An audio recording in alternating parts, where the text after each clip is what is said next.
economy, blue spaces. It allows us to look from the water side to the land side.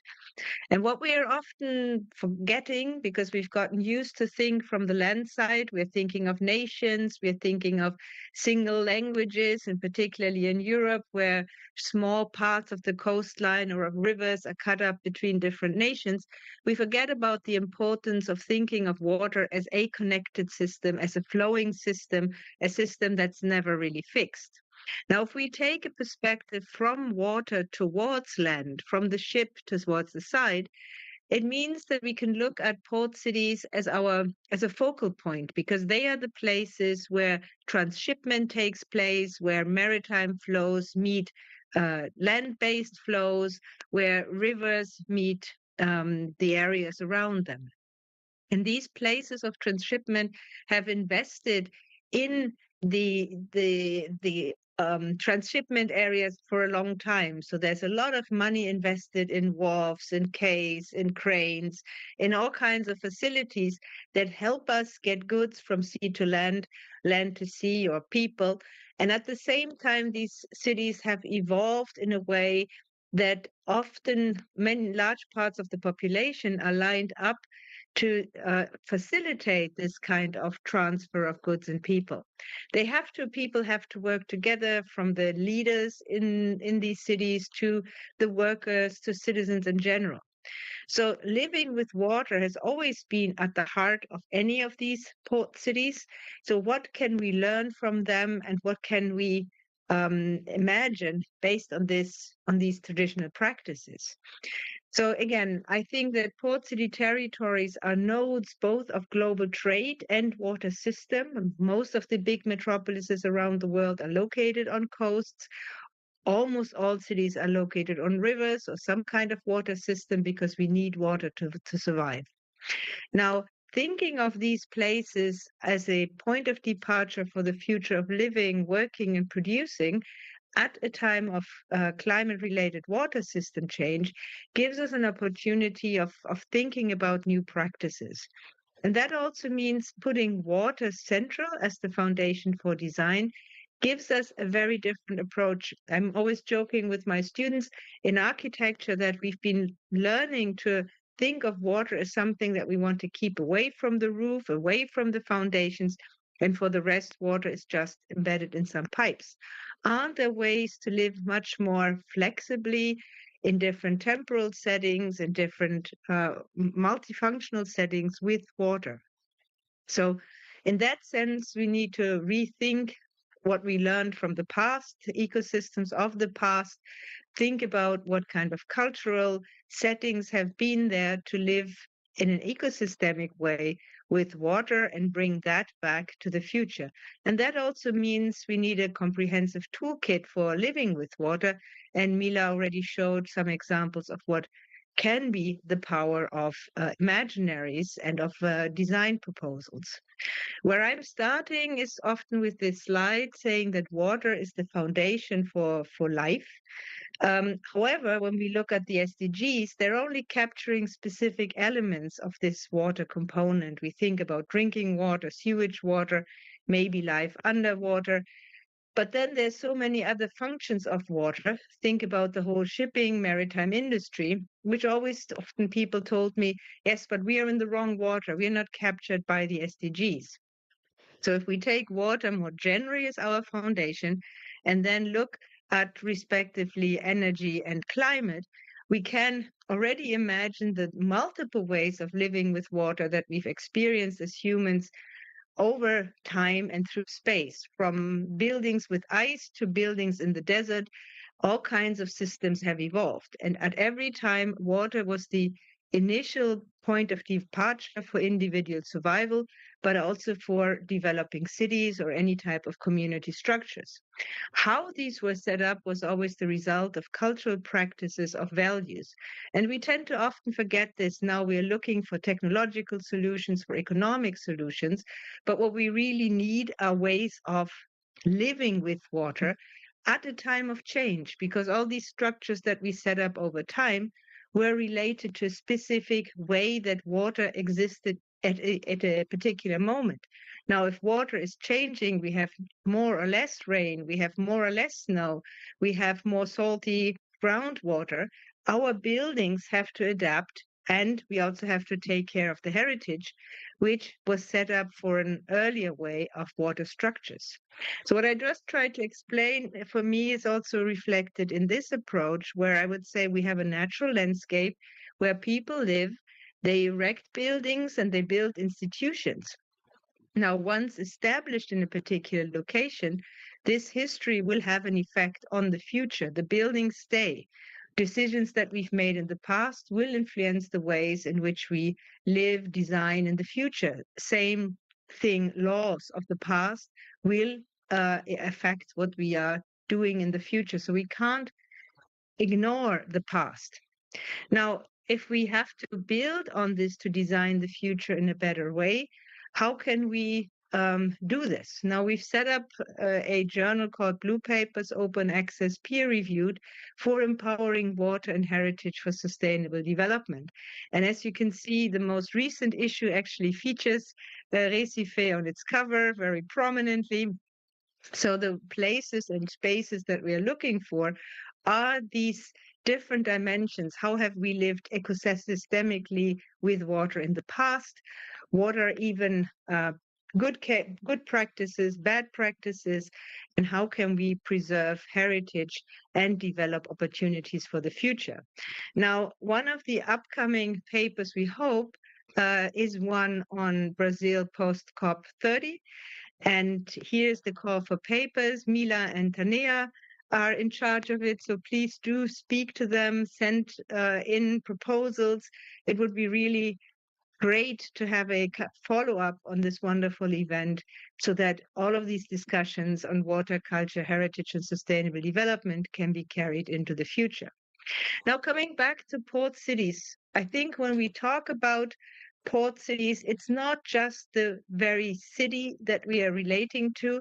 It really starts, as I said also in the beginning, from the maritime spaces. It starts from the ship, from the drilling platforms, from the pipelines, and then it reaches the port.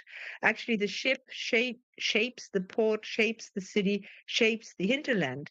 And many ports will tell me our biggest problem is the dry ports, those areas and logistics center in the hinterland, often 50 kilometers away from the water. Now, if this is a kind of spatial layout, it is reflected in all kinds of narratives, journals of cities, of ports, stamps, postcards, you name it. But the way we discuss these port relationships also makes an effect on how we design the spaces. Hence, the whole design proposals that Mila was already mentioning and that we'll see later are really important ways of reimagining the way we look at it. Now, for Europe, we've made this Port City Atlas, 100 European port city territories. So a combination of big ports and big cities. And what you see happening there is the long-term development of the same area. So cities here in Italy, for example, that were already major centers under the Romans, are still today key shipping centers, but they're also hubs of heritage and sometimes world heritage. Think of Venice, for example. So whenever there's now change, we need to take into account both dimensions of economic development, heritage preservation, and ecosystemic living. Now, and in this field, we've developed a number of tools, for example, serious gaming, value case approaches, to get participants, academics, practitioners, to think much more broadly on the various values that are often conflicting around water in water areas. The water that comes down into the city, like here Paris, has been either polluted or cleaned up before it reaches the city, and when it leaves the city, it might have still different qualities that affect other locations downstream. Now, we see new ideas emerging, for example, here in Paris, where a port has open gates, so these gates only close when there's a ship, and for the rest of the time, this is a public space. The port buildings are lifted into the air. The industrial buildings, when kinds of flooding, the water can go underneath. So we have new practices that are multifunctional. And that goes back to historic ways of living with water and ports. Another example, also from Paris, is Bercy Port on the easternmost side of the center of the city, where IKEA is shipping at night to consumers in lightweight containers. So the river is really being taken up as a port site, as a water site again, and not all the logistics have to go via the land side. And it's at the same time, it's a very sustainable practice. Now, with this idea in mind, how can we reimagine port cities? How can we reimagine water systems? We've developed a number of open access courses, but also professional courses to get to the point that we're not just thinking of ports and cities and territories, but that we're actually creating new ways of living with the ports and the cities as in a shared context. And Beate will talk about this more in depth later. But I just wanted to point out what I really am fascinated by from the recent port vision is to imagine finally water and land together within this circle, but also to look at different values, economic values, and not purely the technical solutions, which can then lead to interventions like a workshop where Mila also brought a number of Brazilian colleagues over to the city of Scheveningen, and where major heritage sites are also included into the development. So we need multiple scenarios. We need to imagine the future. We're inviting our students to come up with all kinds of ideas, including here a plan for Rotterdam, which included everything from bird landing places to floating energy devices to new housing projects. But the point is to make architects, planners, designers rethink on the one hand water and on the other hand ports, which are often seen as something off limits, unknown, not accessible. The results coming out of this was an exhibition we did with our students at the new institute in Rotterdam, where this whole area was imagined as being flooded. So instead of feeding the pigeons on the square, you would be feeding the fishes from the second story in case of flooding. But we do need these kinds of approaches and forms of rethinking. So here another student project, which I found fascinating because it tried to capture the presence of water in all its forms and densities, from the mist in the air to the water in the river, to the sea, to the groundwater, in one single section. And in particular, this kind of a sectional approach to water is very important because we tend to see water mostly as something that is just a flat surface. So I'm inviting you all to think and connect cities like Recife, water cities, but also port cities that are at the heart of the transfer of goods and people, and to make connections via the seaside, and to think along how can these particular places help us reimagine our ways of living with water. Thank you very much.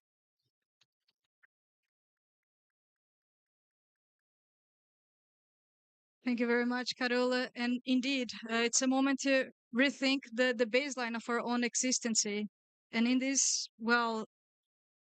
aspect, I would like to invite to the stage Beate Bigon, who will bring a very practical case study on The Hague, specifically.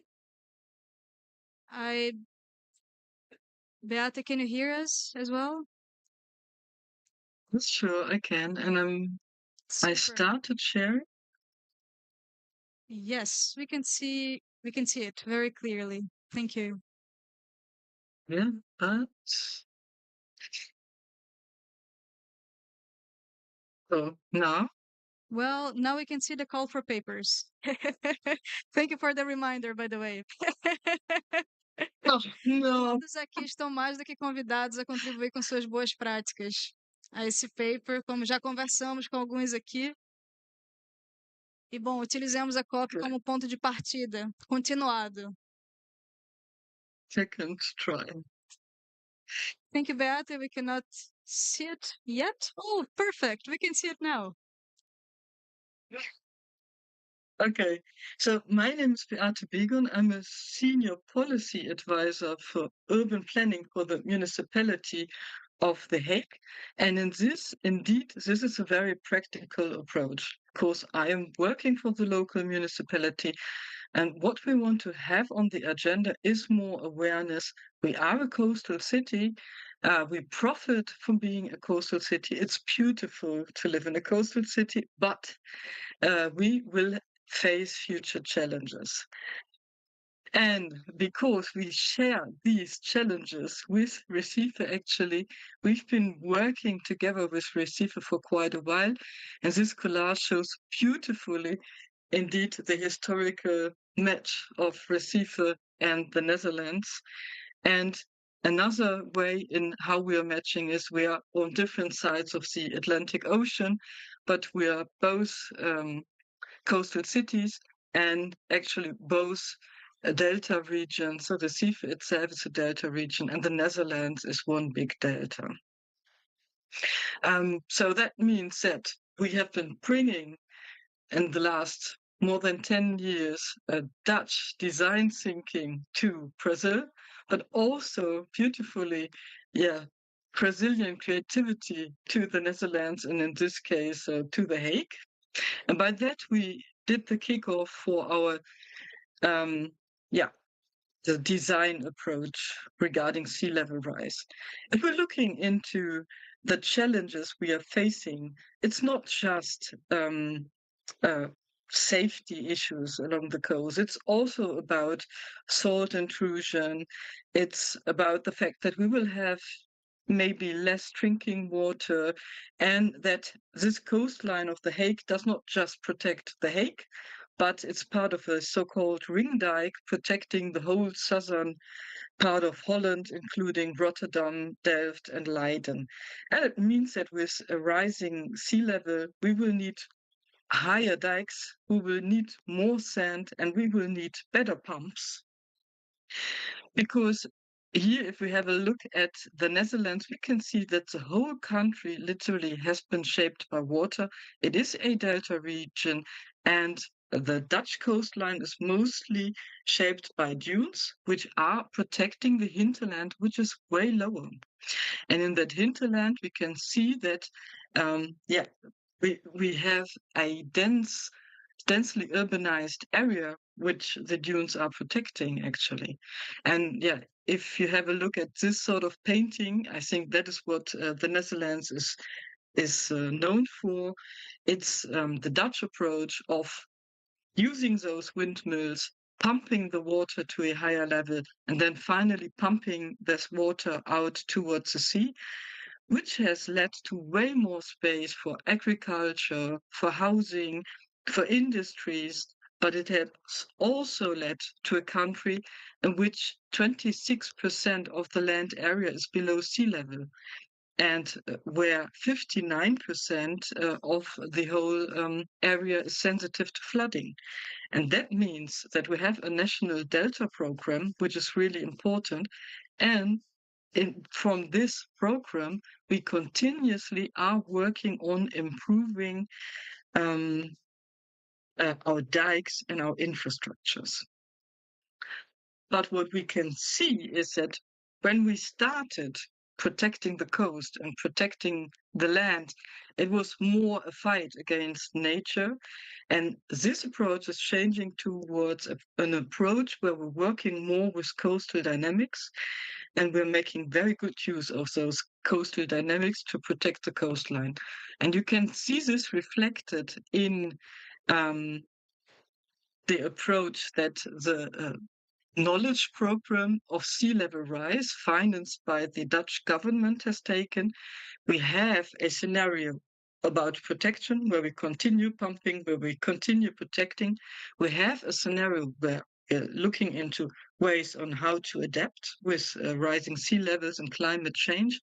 And the typical Dutch approach might be expansion, but we've limited that expansion only to the delta area, where finally, with higher sea levels, we will need a buffer for the river water.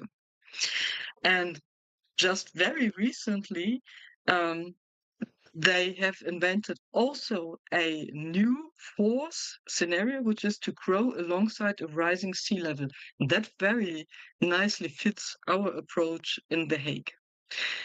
So what we're thinking is that we will continue protecting the coastline. And what we're doing right now is protecting this coastline with sand nourishments. We're doing that with 11 million of cubic meters of sand every year right now. And with 3 meters of sea level rise, it will be 4 times as many cubic meters of sand. So sand is super important for the future of The Hague, but also the future of the Netherlands. For The Hague, we can say that for the time being, the measures that have been taken are all right, and we can continue doing so.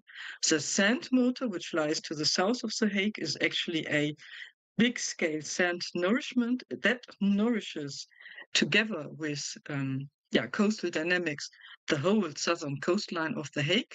We have in the middle, you can see the Morales Boulevard, which is a dike in a boulevard. And because this is a bit higher, it is now protecting the oldest part of Scheveningen, which is Scheveningen village.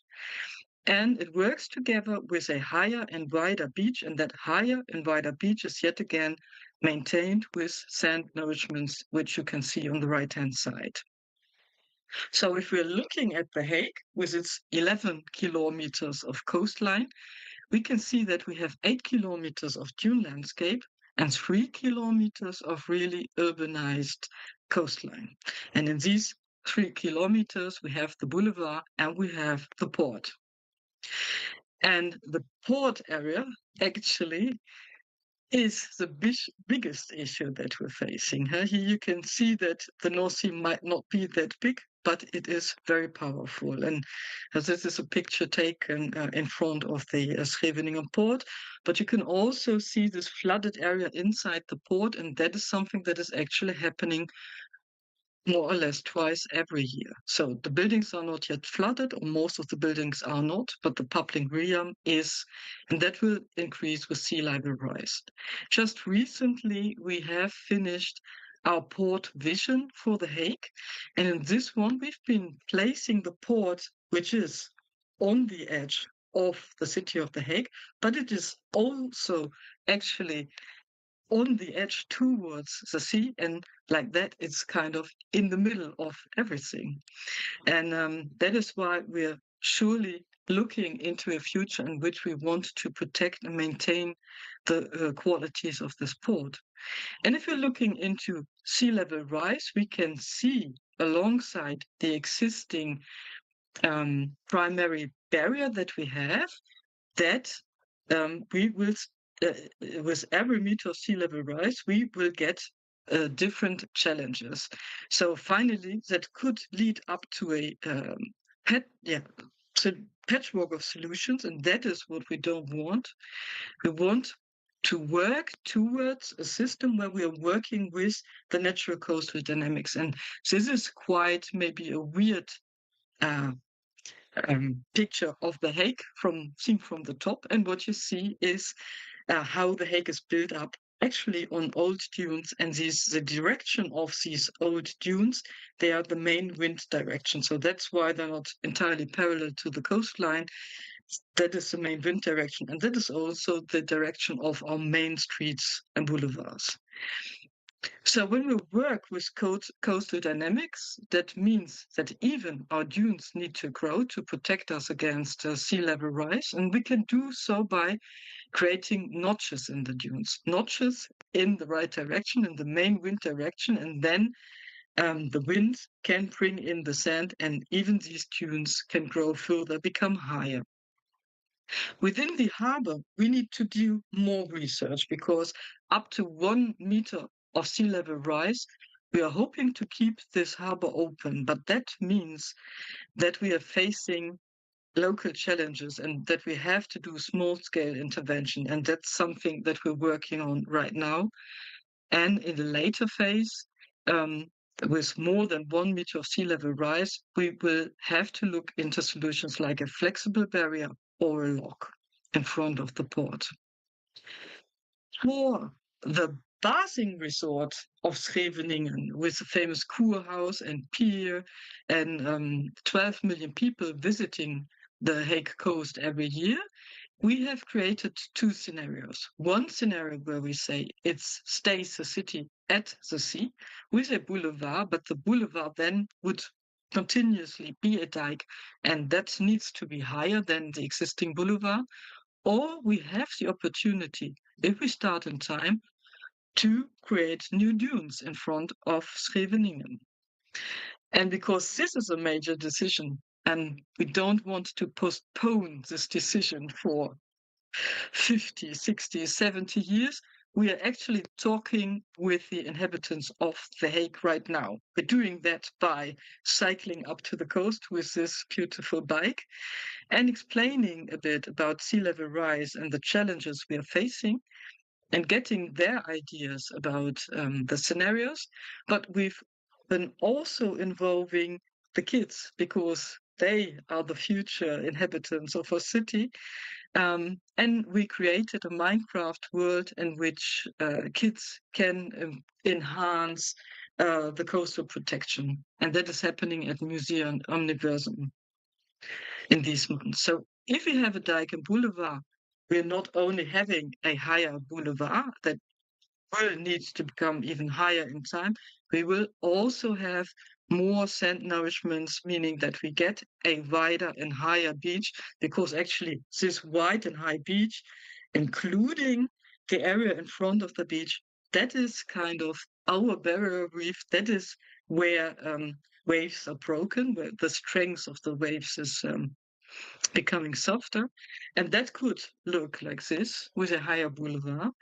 Or we work towards a future with dunes as a protection, and to work towards that future, we don't actually need these lorries that you can see right here. We need seagrasses, and we need wind, and we need more sand nourishments. And by that, within 10 years of time, dunes of 15-meter height could grow. So, as an overview for The Hague, we need to even have more sand nourishment and have our dunes grow. We need a better protection in front of the Scheveningen Boulevard. That could be done by dunes. Here's a narrow strip of dunes with 1 meter of sea level rise. And we need to protect the harbor better with new breakwaters and an emergency port and a flexible barrier.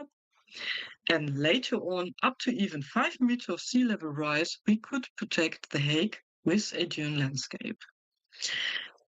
And that would even provide more opportunities for biodiversity, because we would connect existing dune landscapes to the south and north of The Hague. And this would provide the opportunity to grow trees in Scheveningen, which now, regarding the salt spray and heavy wind, is just impossible. And that gives more opportunities for climate adaptation. Well, this has been a very practical approach in forecasting. If we backcast this towards this beautiful painting of Scheveningen 100 years ago, I think that the future isn't that strange and isn't that challenging, because actually it's more or less what it was meant to be.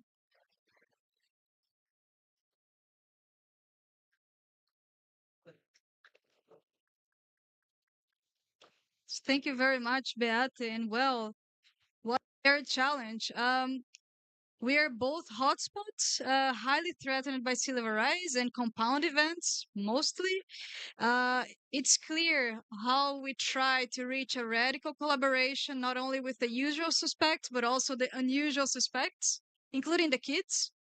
And well, trying to put ourselves in the shoes of the next 7 generations and leaving it open for new possibilities of change.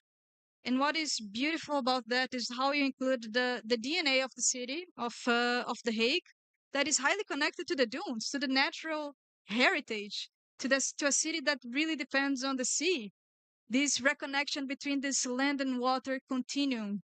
And well, The Hague is a key player, let's put this way, in the whole Dutch Delta. So creating a dialogue between deltas, I would like to invite to the stage Professor Tatiana and Professor Tanea to discuss the case of the delta where Porto Alegre is located. It's an inland delta, but well, it's a post-disaster case study that Tanea has been, studying since her PhD, I assume, and she's from there. So Tanea, welcome, and please feel free to share the best practices that you're finding and co-developing in Porto Alegre. Thank you. Thank you, Mila. We're going to start actually with Professor Tatiana, and then I follow. Thank you so Super. much. Apologies. Professor Tatiana, welcome. Thank you, Mila. One question before starting. Português or English? What do you recommend? Vamos de português? Que tal? Muito bem. Perfeito. Sorry, Beats and Carol. Isso vai ficar online, vai ser traduzido, né? Mas como a maioria das pessoas aqui são do Brasil, talvez seja mais efetivo nesse momento em português, se possível. Muito bem. Vocês já enxergam a tela aí? Perfeito. Pode ver tua tela. Obrigada. Muito bem. Muito obrigada. É muito legal estar aqui junto com vocês. Então, a minha atribuição foi justamente pave the way para a Taneia depois falar um pouco mais da colaboração. Então, contar um pouco da história de como isso começou, porque aqui em Porto Alegre foi muito recente em função do evento do ano passado. Então, a gente intitulou essa parte da conversa como From Crisis to Co-Creation, Research by Design and the Brazil-Netherlands Collaboration for Brazilian Delta Cities. Tatiana Silva, da Universidade Federal do Rio Grande do Sul, como vocês já mencionaram. Muito bem, então o que aconteceu, né, foi, bom, a gente já sabe que as cidades deltaicas ou então de estuário, elas têm algumas similaridades em termos de complexidade e, obviamente, em termos também de problemas de como é que eles respondem a esses eventos ou riscos costeiros e de inundação. Então, a pesquisa por design acaba aproximando ciência, governança e sociedade. Então, o que aconteceu foi que, de uma resposta à emergência, que foi o que aconteceu aqui, a academia, para quem não acompanhou, ela basicamente ela surgiu como um suporte, enquanto vários dos nossos sistemas oficiais, digamos assim, acabaram sendo literalmente levados pelas águas. Né? Então, as pessoas que já vinham se dedicando a algumas áreas específicas acabaram sendo de grande suporte para a tomada de decisão em diferentes escalas, em diferentes níveis. E isso acabou, então, levando, principalmente a partir dessa proximidade com os holandeses, também de diferentes agências, o que agora começa a nascer como algo, né, num prazo mais longo. Então, a gente tem aí diferentes geografias, mas, como eu falei antes, pressões comuns e algumas similaridades também, não só em problemas, mas como resposta. Então, um dos problemas é a fragmentação da governança, né? Então, às vezes, por uma questão até dos limites políticos, obviamente, não obedecerem ou não seguirem os limites impostos pela água. Tem também essa questão que a Holanda já trabalhou melhor em função de ter os waterboards, que aqui não é uma realidade para nós ainda, mas, de uma maneira geral, a gente não tem esses limites bem encaixados e a governança, de uma maneira geral, é muito setorial, digamos assim, né? Então, a gente tem essa necessidade por uma tomada de decisão mais baseada no design, como uma infraestrutura, digamos assim, uma estrutura de tomada de decisão mais central e mais integrada. Então, o que aconteceu aqui, voltando para a crise do ano passado, né, do maio de 2024, a gente teve uma resposta imediata. Muito dos nossos esforços aqui, agora falando como um grupo específico, é óbvio que teve muita gente na linha de frente, nas mais diferentes escalas, em diferentes regiões, mas o nosso grupo, que já vinha trabalhando na gestão ambiental portuária do Porto de Porto Alegre, ali vocês têm uma foto do Porto, tem uma ideia do volume, né, e do nível que a água alcançou. A gente já vinha monitorando o rio em termos de vazão, em termos de nível da água, o que foi muito importante, porque, como eu falei antes, muitos dos sistemas oficiais literalmente foram levados pela água. Então, a informação do nível era crucial e, em função dessa parceria entre a universidade e a Portos RS, a gente conseguiu manter ao longo de todo o tempo, esses dados sendo liberados continuamente. Nesse meio tempo, a gente recebeu o primeiro grupo de holandeses aqui, vindos do DRR, então, muito nessa linha de também recolher, saber todas as pessoas, todos os dados disponíveis, para começar a pensar em termos de resposta um pouco mais de longo prazo, porque a gente ainda estava numa situação muito pós-emergência. E, na sequência, foi que eu conheci aqui a minha colega Tané, que trabalha mais na linha, né, do planejamento de paisagem, coisa que aqui também a gente desenvolve, mas é um planejamento no nível territorial, ordenamento territorial, que não tem o mesmo elemento-chave que eles têm, que é a água.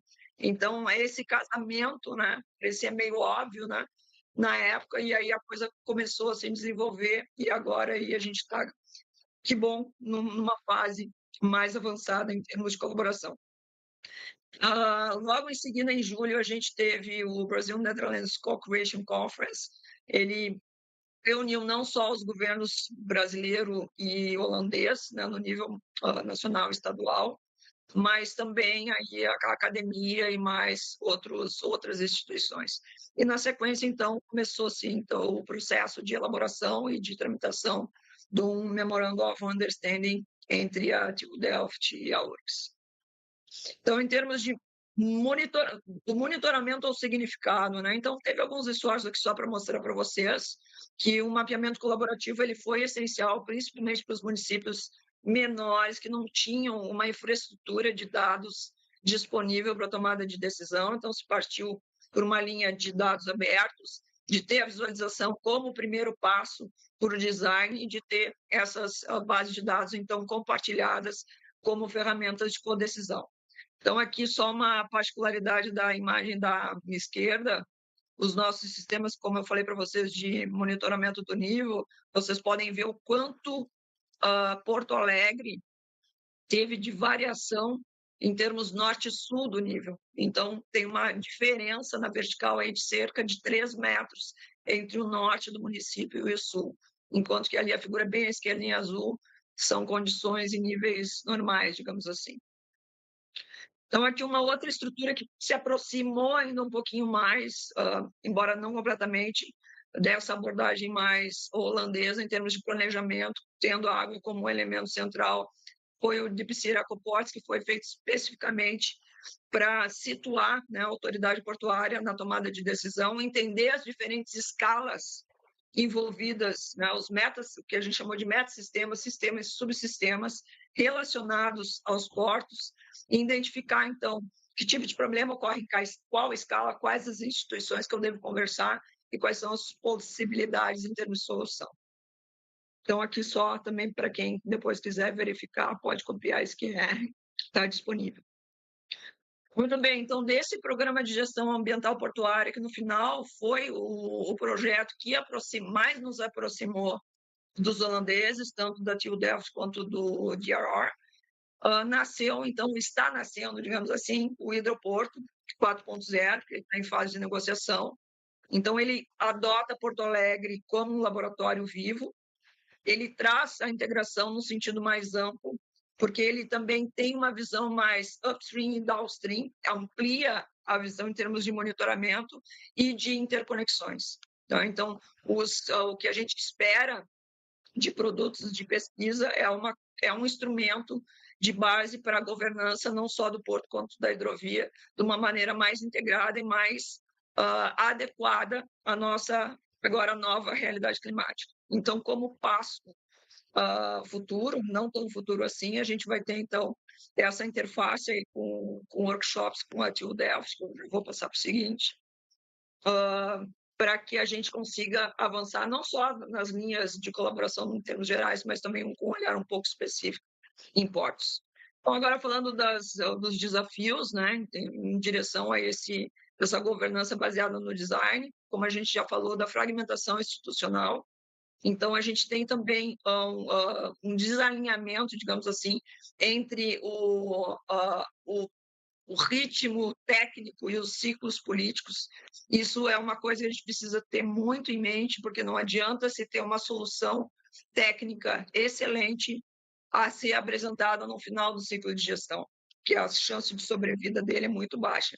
Então, a necessidade também de ter uma linguagem compartilhada entre ciência e planejamento, aqui fica também uma autocrítica, enquanto academia, que a gente precisa se dedicar a dominar uma linguagem que seja mais de interface com a tomada de decisão, e o público, né, como chave também num processo de resiliência de longo prazo. Porque muitas vezes o tomador de decisão, ele invariavelmente vai acabar fazendo, embora não seja o técnico, o ótimo do ponto de vista técnico, ele acaba sendo pressionado a tomar determinadas decisões que às vezes têm um peso mais local ou que tem uma demanda pública maior, né? Então, trazer esse público para o que a gente percebe como sendo o tecnicamente mais que vai trazer um ganho global maior que o ganho local é extremamente importante. Então, agora falando na próxima fase, né? Então, a gente saiu da crise, entrou num processo de cocriação para, então, passar para o design, que vai ser a base para uma política, e aí depois pode ser escalonado para outros sistemas, não só portuários, dependendo de qual é a composição desses sistemas, isso pode ser aplicado depois, determinadas estruturas do ponto de vista metodológico para outras áreas. Então, a gente tem esse workshop agora de imediato, previsto para o Delft, mês que vem, em uma missão técnica, então, a ponto de Porto Alegre, para já discutir quais são as soluções e adaptações que já vêm sendo implementadas no Porto, pensar também em outras adaptações que possam ainda melhorar a resiliência, não só do Porto, mas como da cidade da região. Muito obrigada. Então, começamos por reagir às inundações e agora desenhamos, né, ou planejamos para a resiliência. Obrigada a todos. Fico aí à disposição.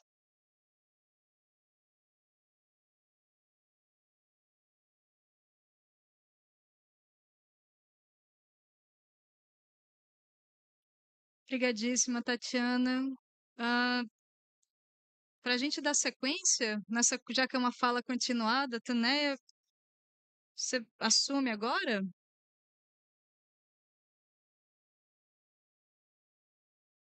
No detalhamento do caso de Porto Alegre? Sim. Vocês estão vendo os meus slides? Ainda não. A equipe está colocando aqui na tela da gente. Obrigada, equipe técnica. Perfeito, Taneia, podemos ver muito bem. Obrigada. Muito obrigada. Muito obrigada a todos, e é uma honra estar aqui dentro desse grupo de trabalho holandês e brasileiro. E muito obrigada, Mila, pelo convite, e muito obrigada a todos por esse diálogo, essa participação híbrida, mas é realmente uma honra estar aqui com vocês. Então, em conclusão, né, é também difícil vir no final de uma sequência tão rica de apresentações, de propostas. Eu gostaria de pontuar agora um projeto, uma ação específica que, como a professora Tatiana Silva contextualizou agora, né, dessa cooperação bilateral entre o Brasil, o Estado do Rio Grande do Sul especificamente, a cidade de Porto Alegre e os Países Baixos através da nossa universidade, da TU Delft, e foi, digamos, uma ação, uma tomada de decisão sobre a execução do plano, né, digamos, o desenvolvimento do plano para as ilhas de Porto Alegre no contexto do Delta do Jacuí, que vocês veem aqui nessa fotografia aérea, na sequência do evento de maio de 2024. Então, nós fomos convidados como universidade holandesa a fazer parte de uma colaboração institucional com a Prefeitura de Porto Alegre e com o Programa de Desenvolvimento das Nações Unidas para o desenvolvimento do Plano Urbanístico Ambiental para as ilhas de Porto Alegre. As ilhas de Porto Alegre, elas estão fora do sistema de proteção da cidade de inundações da cidade de Porto Alegre, porque as ilhas fazem parte, é parte do Parque Estadual do Delta do Jacuí. Aqui só colocando para vocês a composição, digamos, desse grupo bilateral Brasil-Holanda. Então, nós temos a Universidade de Tecnologia de Delft, também a Universidade Federal do Rio Grande do Sul, juntamente a técnicos, cientistas, pesquisadores das áreas de desenho urbano, desenho e planejamento urbano e ambiental, arquitetura da paisagem, governança, sociologia e ecologia, entre outros. E então começamos o projeto em fevereiro deste ano, ele se conclui em agosto de 2026, é um projeto de 18 meses, que visa um aporte técnico-científico para a Prefeitura de Porto Alegre sobre o desenvolvimento do primeiro plano urbanístico ambiental para as ilhas. Então, colocando aqui um pouco do contexto, da estrutura do projeto, da metodologia que nós temos desenvolvido e quais são os resultados preliminares até então.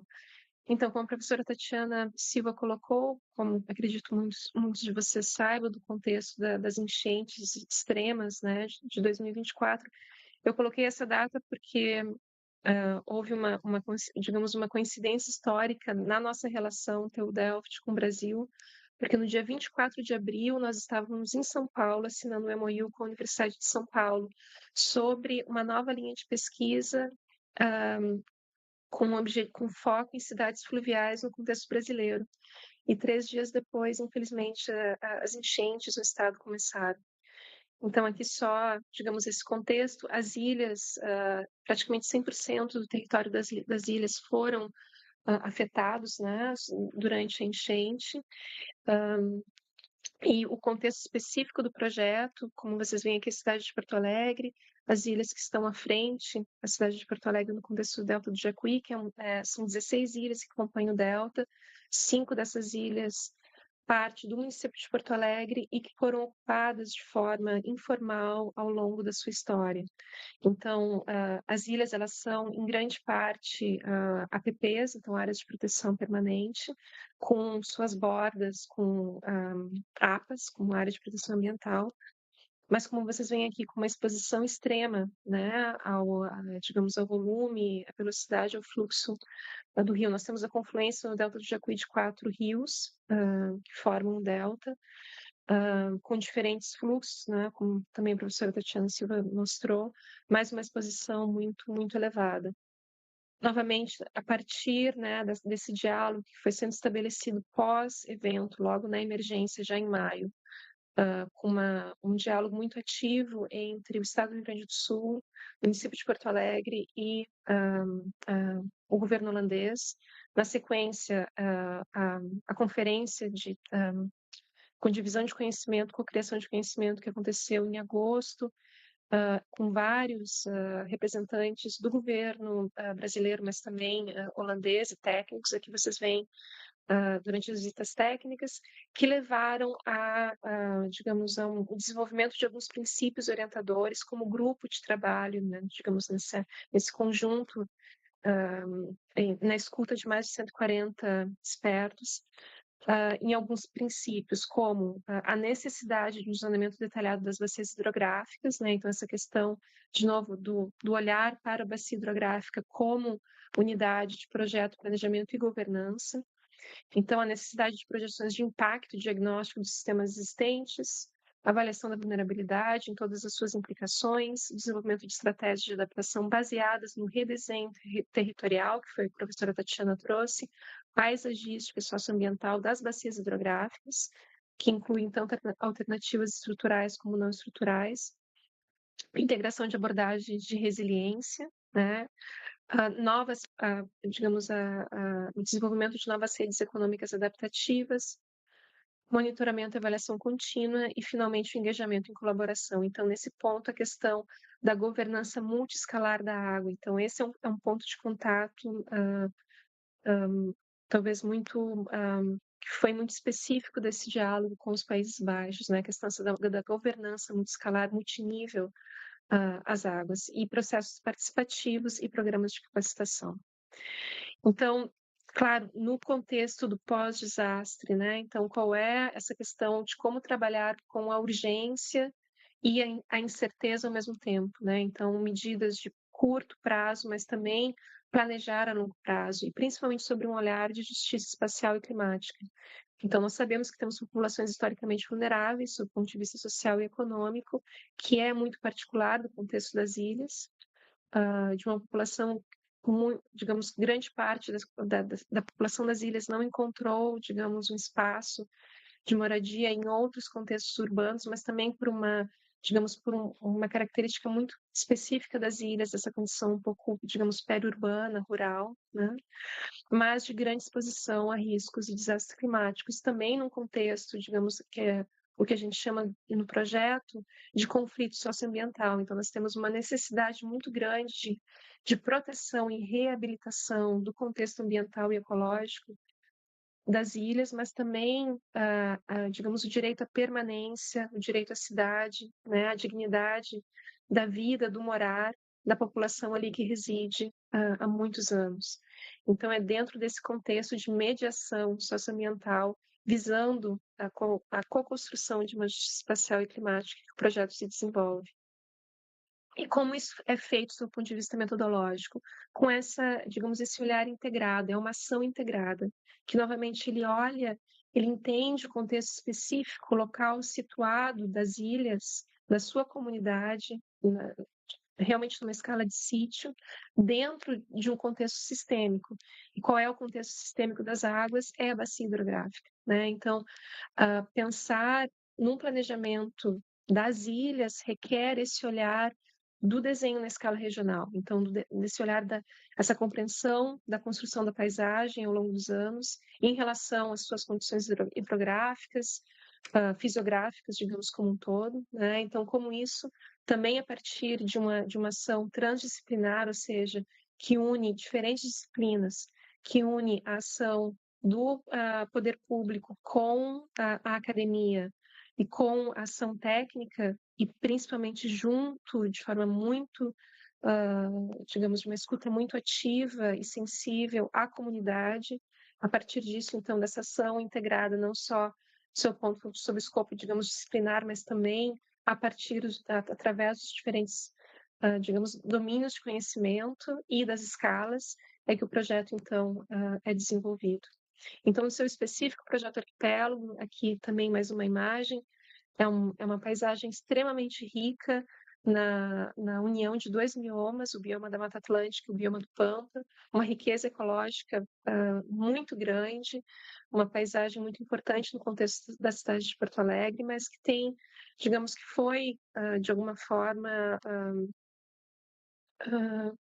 neglected, agora não vem a palavra, desculpa, em português, ao longo do seu histórico, né? Então, também o projeto ele parte digamos, ele tem esse objetivo maior de uma outra forma de integração, que é a integração das ilhas no seu contexto da paisagem, né, da cidade de Porto Alegre, mas com um olhar muito sensível, com muito cuidado